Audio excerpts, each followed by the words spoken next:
Welcome back, entrepreneurs. In today's video, we'll be discussing some of the top mistakes entrepreneurs make that you should avoid in your business. My name is LBJ, and I've spent years talking to some of the world's most successful entrepreneurs as a venture capital scout and venture capital fellow, as a podcast host, and also in my day job. I've been able to see the indicators of successful businesses and also some of the indicators of a not so successful business. Let's jump into it. Mistake number one, lack of market research. One of the biggest mistakes new entrepreneurs make when launching their businesses is not conducting thorough market research before beginning. It's crucial to understand your target market, overall audience, and competitors and market demand before launching your product. Take the time to gather that data, analyze those trends, and in order to ensure that there really is a viable market for what you're offering. Mistake number two, poor financial planning. Many entrepreneurs, I can't tell you how many times I've seen this, but many entrepreneurs struggle with underestimating the importance of important financial planning and often find themselves struggling with cash flow issues as a result of it. I've seen these cash flow issues prevent entrepreneurs from paying their employees on time to preventing them from getting products to market that they promised to customers already. Create a realistic budget. Determine your startup costs and have a clear understanding of your ongoing expenses. Also understand that, sometimes you actually need outside investment and funding to start your business. That doesn't have to be venture capital investment. That doesn't have to be a loan from the bank, but understand all the different financing options. You can go with angel investors by doing a quick search on LinkedIn. You can go with an equity crowdfunded model. Really, there's a ton of way to fund your business. Just don't forget to account for those unforeseen circumstances and have a contingency plan in place when they ultimately do arise. Mistake number three, neglecting a solid business plan. See, a comprehensive business plan serves as a roadmap for your success. It outlines your goals, your target market, your marketing strategies, and even your financial projections, which is super important when it comes to speaking with investors. Don't skip this step, especially if you're going to seek outside investment. You see, not every entrepreneur creates a business plan. You hear those success stories of an entrepreneur said, I had an idea and I just started working on it. That's fine. If you need to start working because you'll get stuck on the business plan phase, do that. If you're building the product, maybe. But those entrepreneurs that are finding success without a business plan, I would say are the exception to the rule and not the rule. So definitely take the time to create a business plan. It could be more beneficial than you could imagine. Mistake number four is doing it all alone. Starting a business can be overwhelming. It can take a lot of time, especially if you have a day job, and attempting to handle everything by yourself can be a recipe for disaster. That doesn't mean you have to run out and hire a ton of employees on day one, because I understand you may not have the money to hire a ton of employees on day one. But what you can do on day one is surround yourself with competent mentors, a strong network of other entrepreneurs in your community or outside of your community. You can meet with entrepreneurs online each and every day now. You can even speak with experts in your industry. You see, working with people around you, not only, it's good to have employees if you can, to delegate tasks and help take some of that workload off your plate, but having a strong network of people around you is how you take your business from a good idea to a great idea. Mistake number five is ignoring the importance of marketing. You might have a fantastic product and service, but if people don't know about it, they can't take advantage of it. That's where marketing comes in. A lot of entrepreneurs will build a great product.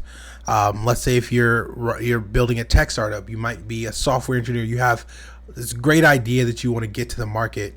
You build it, and then you're like, I put it on the App Store, and where are the people? That's where your marketing plan, your go-to-market strategy come in key. Invest the time and resources into developing a strong marketing plan that takes advantage of both online and offline resources, that takes advantage of social media, content marketing strategies, SEO, and other marketing strategies. If you don't know how to market, there's a ton of resources online, from YouTube, Udemy, LinkedIn Learning, Google has a whole digital marketing certification. There's a ton of marketing resources out there to help you figure out how to market. And then if you have the resources, you can actually hire a marketer who specializes in getting your product seen. Number 6 is failing to adapt and innovate. I can't highlight this enough. A business that fails to adapt and innovate to the world around it is a business that's doomed. Keep an eye on those market trends, those technological advances. Figure out where it makes sense, not just from a technical or business architecture perspective, but really what are your customers looking at? For example, let's say you ran a bed and breakfast in the early 2000s and you thought you were going to run it to 2050, and then Airbnb came up and you said, I'm never listing on that platform. I'm just going to, let people find me in the yellow pages. Like, you'd be struggling. Well, a simple example, only those businesses that are paranoid survive. And I get that concept from one of my favorite books called Only the Paranoid Survive. So if you want to learn more about how to innovate, how to stay on top of the market, how to keep your business relevant, 2 books I'd recommend are Only the Paranoid Survive and The Innovator's Dilemma. Mistake number 7, neglecting your customer feedback. Your customers are the backbone of your business, and their feedback and their experiences with your product is invaluable. Ignoring the feedback of your customer could be the thing that breaks your business. You see, you may think you have a wonderful idea, but if you aren't listening to the customer and the customer is telling you how to make it better, you're setting yourself up for failure. You see, as much as you may love your product, you're not buying it. You can love it all you want and have it for just you and yourself. But if it's just sitting on your shelf or not being sold, it means nothing. Your customers are the ones who are going to use it. Listen to their feedback. Please, please, please. I can't stress this enough. Listen to your customer feedback.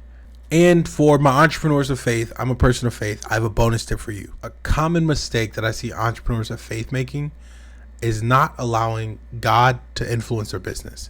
You see, when we look in the Bible, we often see leaders, influencers, just thinking that they're running things on their own, not understanding that they're not really in control at all. There's tons of stories in the Bible where things only begin to work out for them when they take a step back and say, God, what do you really have to say in this situation?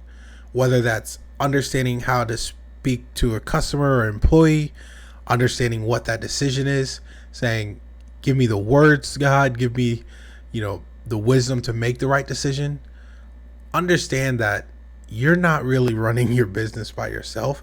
If you claim to be a person of faith, you're running it alongside the creator of the world. That's an amazing and beautiful gift that you have, and superpower that you have in running your business. So take advantage of that. Just take a step back and say, God, what is the decision that you want me to make? Lord, what is the steps that I need to take here? I think if you do that, you won't be able to go wrong. And there you have it, entrepreneurs. If you take the time to, avoid some of these mistakes, you'll be on your way to building a successful business. I understand starting a business can be a daunting task, can be a scary task, but